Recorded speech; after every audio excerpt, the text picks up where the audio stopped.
Beribadah dimanapun kaki dipijakan.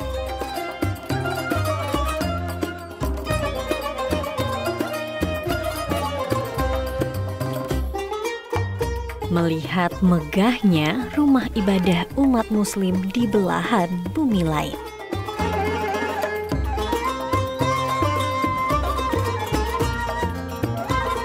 Mengaguminya dari sudut sejarah hingga arsitektur bangunan.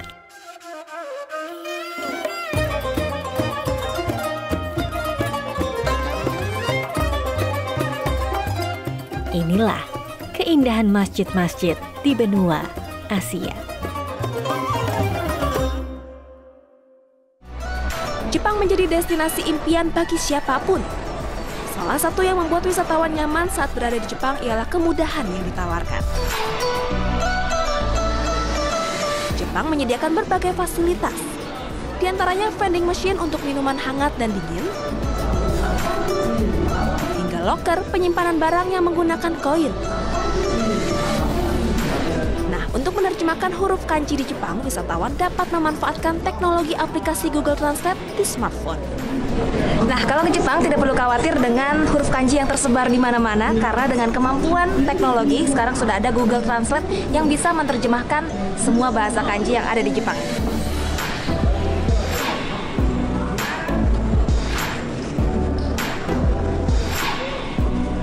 Selain itu, Jepang juga serius menyediakan fasilitas bagi wisatawan muslim. Salah satunya dengan menyediakan ruang sholat di beberapa titik keramaian seperti di Bandar Udara International Center Chubu Nagoya Aichi ini. Hal ini untuk memberikan kenyamanan bagi wisatawan muslim yang berkunjung ke Jepang. Allahu Akbar.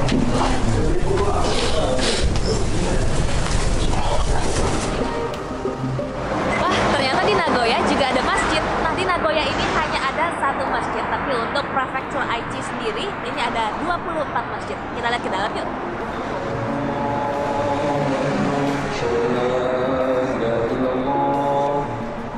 Masjid Nagoya terdiri dari 4 lantai.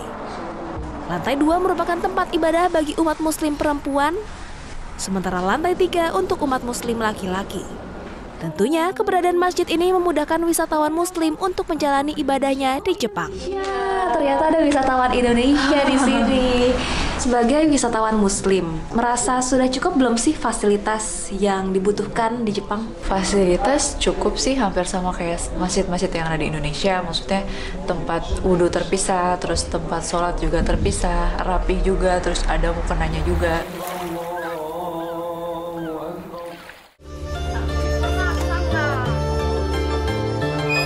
Ada satu tempat yang tak boleh terlewatkan. Masjid Raya Xi'an.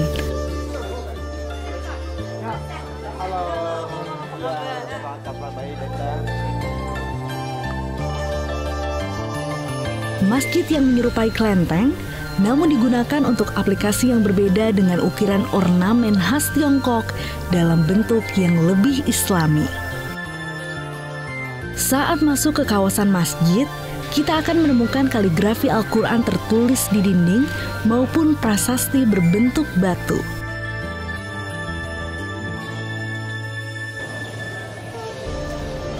Masjid Raya Xi'an merupakan masjid tertua dan terluas di Xi'an, Tiongkok. Berdiri di areal 13.000 meter persegi, Masjid Raya Xi'an ini tidak hanya untuk beribadah, tetapi juga menarik banyak wisatawan untuk melihat arsitektur dari khas Tiongkok. Sejak abad ke-14, Masjid Raya Xi'an telah mengalami banyak rekonstruksi.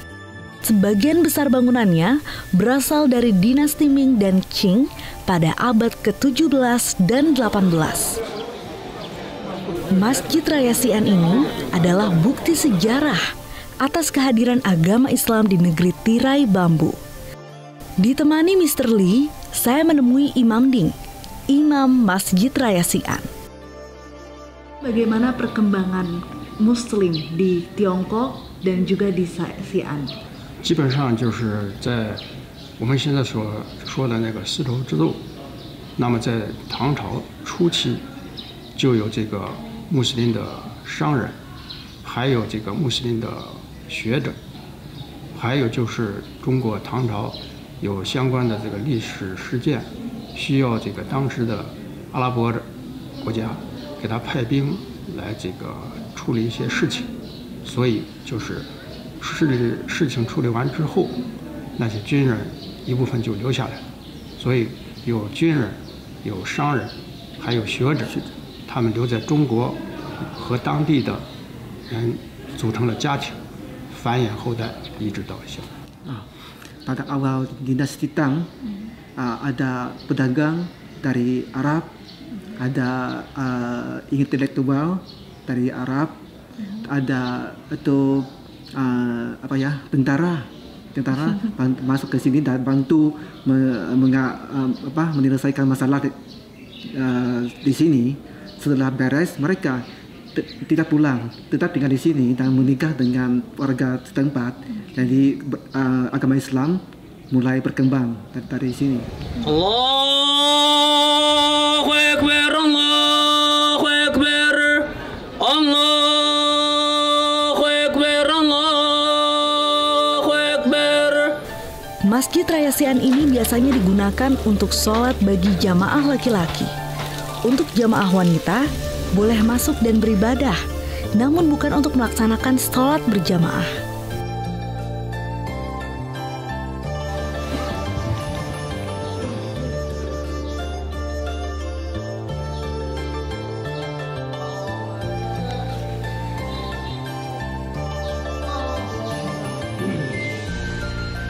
Xi'an merupakan daerah yang sering dikunjungi oleh para pedagang yang melewati jalur sutra. Mereka berasal dari Persia, Asia Tengah, dan Timur Tengah. Bagi pengunjung muslim yang ingin beribadah di Masjid Raya Xi'an tidak dikenakan biaya. Namun bagi pengunjung yang ingin melihat keindahan arsitektur kuno Tiongkok dikenakan biaya sebesar 25 yuan. Sama seperti masjid di Indonesia, Masjid Xi'an Raya ini memiliki tradisi buka puasa bersama pada bulan Ramadan. Dimulai dengan ceramah rohani untuk meningkatkan ilmu keagamaan hingga menunggu azan maghrib untuk berbuka puasa. Masyarakat muslim di Tiongkok pada bulan Ramadan biasanya berpuasa sekitar 16 jam, dari pukul 4:30 pagi hingga pukul 8 malam. Wah, lama juga ya. Alhamdulillah, sudah waktunya berbuka puasa. Namun kali ini saya memang berada di ruang yang berbeda antara laki-laki dan perempuan. Hingga nantinya akan sholat maghrib di ruang yang berbeda.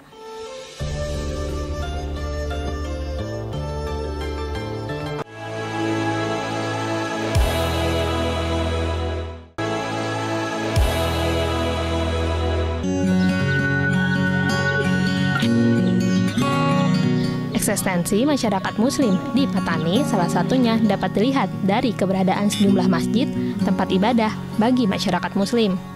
Masjid-masjid yang telah cukup lama berdiri di wilayah Thailand Selatan menandakan akar sejarah yang kuat dari komunitas muslim yang hidup dan tinggal di tempat ini.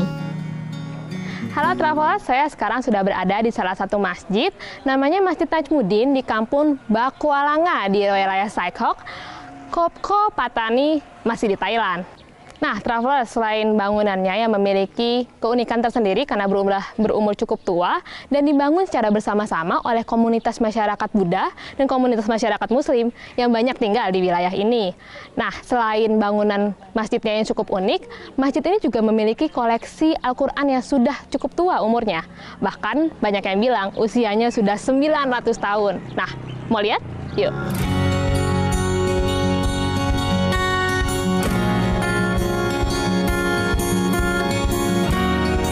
Masjid Bakuan Langga atau dikenal juga dengan nama Masjid Najmuddin yang sudah berdiri sejak ratusan tahun lalu masih mempertahankan bentuk aslinya.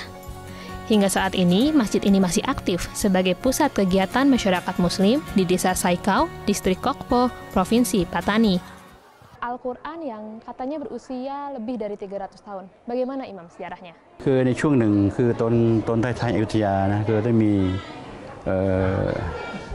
มีปัญหานิดหนึ่งในจังหวัดปัตตานีของเรานะครับก็เลยหลังจากนั้นก็มีผู้หญิงคนหนึ่งนะมีผู้หญิงคนหนึ่งเขาได้หนีศึกมานะหนีศึกมาก็บังเอิญผู้หญิงคนนี้แกไปตกในบ่อร้าง ก็มีชาวบ้านไปเจอก็เลยช่วยกันดึงขึ้นมาพอดึงขึ้นมาปรากฏว่าผู้หญิงคนนี้แกถือหนังคัมภีร์อยู่เล่มหนึ่งครับก็มาเปิดดูพอมาเปิดดูปรากฏว่าเป็นอัลกุรอานที่เขียนด้วยมือสวยมากครับสวยมากแล้วก็เอามาเก็บไว้ที่นี่หลังจากนั้นก็จะคิดสร้างมัสยิดก็เลยเริ่มสร้างมัสยิดก็ในปี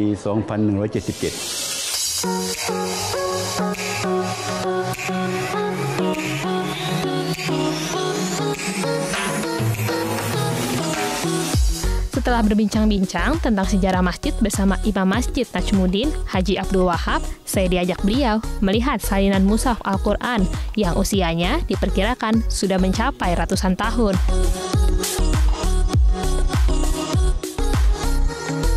Al-Quran ini disimpan di lemari khusus untuk menjaga keaslian dan kelangsungannya. Wisatawan yang ingin melihat langsung mushaf Al-Quran ini harus secara khusus meminta izin kepada imam. Mushaf Al-Quran ini ditulis di atas serat kayu yang dilapisi oleh kulit kambing. Meski ditulis lebih dari 3 abad yang lalu, setiap hurufnya masih dapat terbaca, walaupun ada beberapa ayat dan tanda baca yang hilang. Bagi pengunjung yang tidak diizinkan melihat secara langsung, dapat melihat salinan mushaf Al-Quran yang sengaja disiapkan pengurus masjid. Menurut studi yang dilakukan oleh Badan Litbang dan Diklat Kementerian Agama Republik Indonesia pada 2017, salinan mushaf Al-Quran di Masjid Bangkuan Langa di Patani, Thailand Selatan ini merupakan satu dari 161 mushaf Al-Quran kuno yang berasal dari Indonesia dan saat ini tersebar di 4 negara di Asia Tenggara. Sebuah bukti tentang kekayaan khasanah Islam.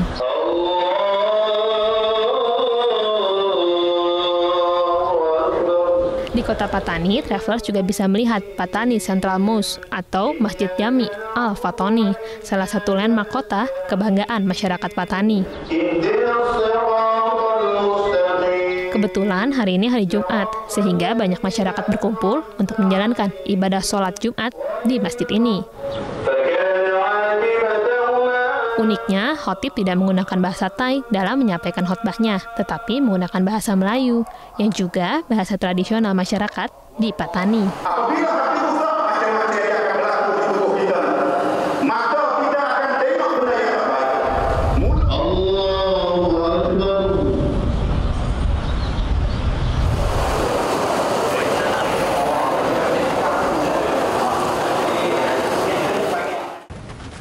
Travelers, setelah tadi saya berjalan-jalan di kota Patani, saya melihat salah satu masjid yang cukup besar di wilayah kota Patani. Nah, masjidnya bernama Masjid Jami Al-Fatani. Nah, barusan tadi juga ada kegiatan sholat Jumat yang cukup ramai. Yuk kita lihat dalamnya masjidnya kayak apa ya. Dikutip dari situs resmi pariwisata Thailand, Patani Central Mosque atau Masjid Jami Al-Fatani dibangun pada 1954. Arsitekturnya memiliki banyak kesamaan dengan salah satu situs keajaiban dunia, yakni Taj Mahal, sehingga masjid ini juga dikenal sebagai Taj Mahal dari Thailand.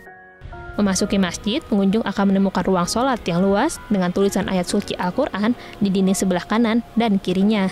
Mihrab sebagai penanda kiblat terdiri dari lekukan setengah lingkaran yang cantik dengan nafas Allah dan Muhammad di sebelah kanan dan kirinya, yang juga dilengkapi dengan mimbar yang berfungsi sebagai tempat khotib untuk menyampaikan khotbahnya.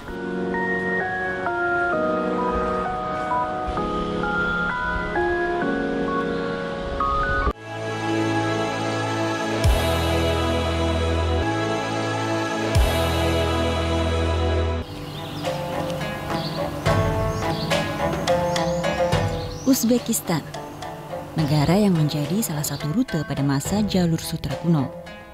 Jejak persebaran agama Islam sangat kental di sini, dimulai sejak masa okupasi Arab yang menguasai Asia Tengah.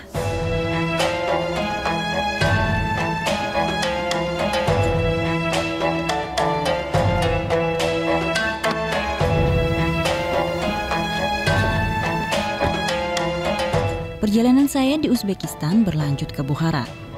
Sepanjang jalan ke Bukhara, padang pasir membentang. Namun di sisi jalan yang kering dan tak ada kehidupan, saya melihat sungai.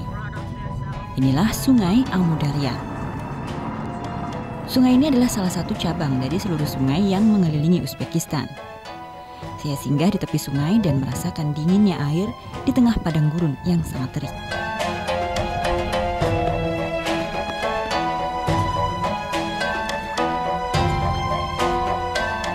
Ini adalah Sungai Amudarya. Jadi kalau dilihat dari peta, Uzbekistan itu dikelilingi oleh 2 sungai besar. Nah, salah satu cabangnya adalah sungai ini.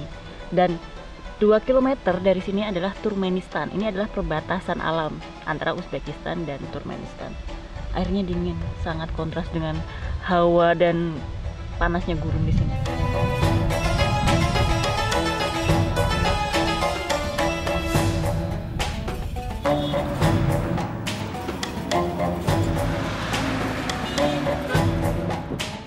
Pada abad ke-9 hingga 13, Bukhara menjadi pusat peradaban Islam dan perdagangan di Asia Tengah. Di kota ini banyak bangunan berarsitektur Persia masih kokoh berdiri. Kota ini pun masuk dalam situs warisan dunia UNESCO.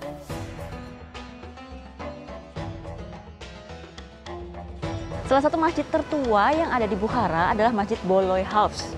Dan ini berada di seberang bekas istana raja. Dan pada saat itu raja dan ratu jika melaksanakan sholat, mereka menyeberang lalu sholat di masjid ini. Dan sampai sekarang masih bisa dilihat arsitektur masjid ini sangat mewah.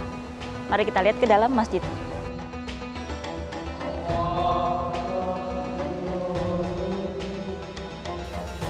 Satu peninggalan bersejarah yang masih digunakan hingga saat ini adalah Masjid Bolo House.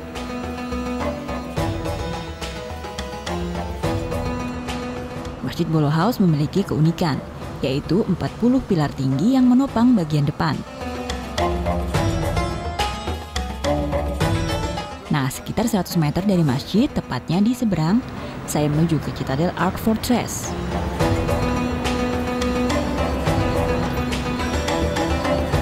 Di abad ke-4 sebelum Masehi, Citadel Ark digunakan sebagai kediaman Bukhara Khan, penguasa wilayah ini. Kini benteng ini menjadi tempat wisata.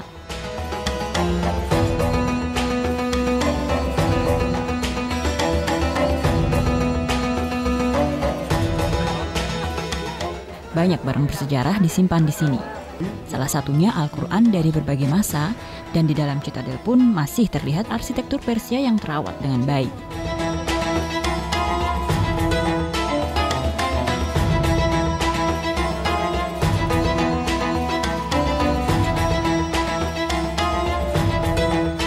Di lorong bagian dalam Citadel, wisatawan juga bisa menemui banyak penjual souvenir.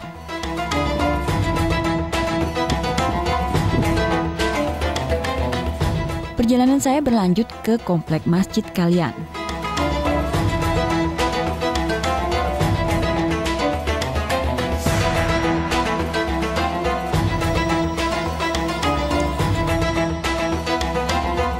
Dalam bahasa Uzbek, komplek ini disebut Poi Kalan, yang artinya kaki besar.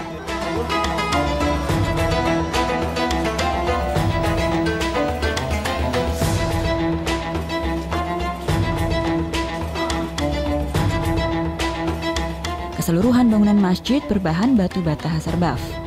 Arsitektur Persia menjadi ciri khas dengan 288 kubah yang menaungi masjid ini.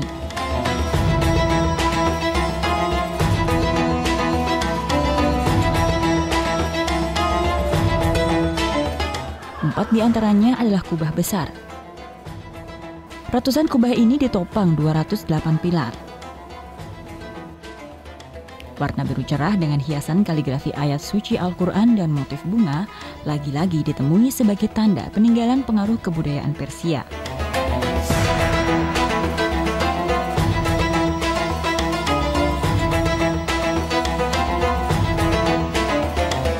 Dan di tengah masjid ada sebuah lapangan luas dengan pohon rindang yang tumbuh di tengah.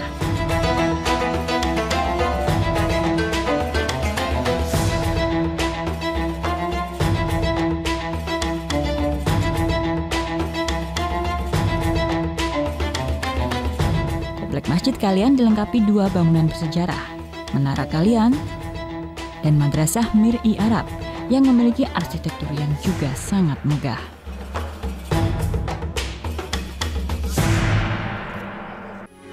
Metro TV.